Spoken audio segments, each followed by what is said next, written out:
آج ہم اپنے خوابوں کو پانے کا راز جانیں گے۔ ہم سب اپنے خوابوں کو پورا کرنا چاہتے ہیں، لیکن پتہ نہیں یہ کیسے ہوگا۔ آج اسی کے بارے میں بات کرتے ہیں۔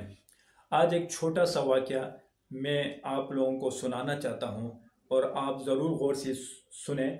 اس واقعے میں ایک بہت بڑا پیغام ہے ہم سب کے لیے۔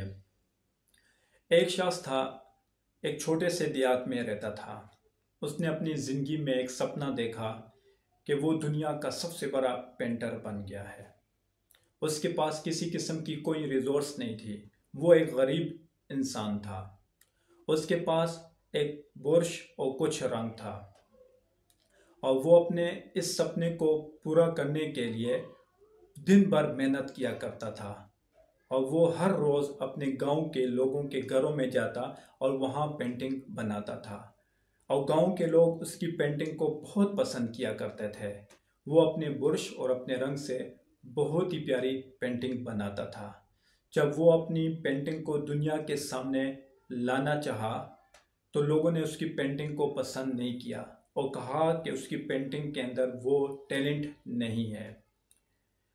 میں یہاں پہ آپ لوگوں کو ایک میسج دینا چاہتا ہوں، آپ لوگوں نے مائنڈ نہیں کرنا۔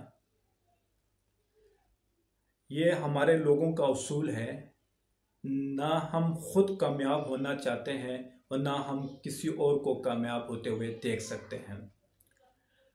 وہ لڑکا بہت غریب تھا، اور اس نے اپنے اس خواب کو پورا کرنے کے لیے مزید بہت زیادہ محنت سٹارٹ کی، اور ہر روز وہ اپنی پینٹنگ کو بہتر سے بہتر بنانے کی کوشش کرتا تھا۔ آخرکار وہ ٹائم آ گیا جس کا انتظار تھا۔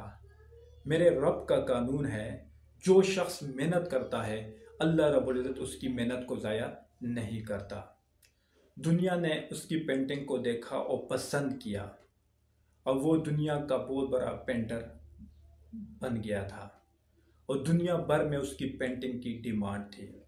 اس واقعے سے ہمیں یہ سبق حاصل ہوتا ہے کہ ہم بھی اپنے خوابوں کو پورا کرنے کے لیے زیادہ سے زیادہ محنت کریں۔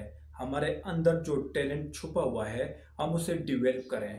ہم جس فیلڈ میں بھی کام کر رہے ہیں ہم اس میں محنت کریں، اور میرے رب کا قانون ہے، جو شخص محنت کرتا ہے اللہ رب العزت اسے کامیاب کرتے ہیں۔ میرا یہ میسج آپ ان لوگوں تک پہنچائیں جو محنت کرنے سے مایوس ہو چکے ہیں، اور مایوسی بہت بڑا گناہ ہے۔ امید کرتا ہوں میری آج کی یہ ویڈیو آپ کو بہت پسند آئی ہوگی۔ اللہ حافظ۔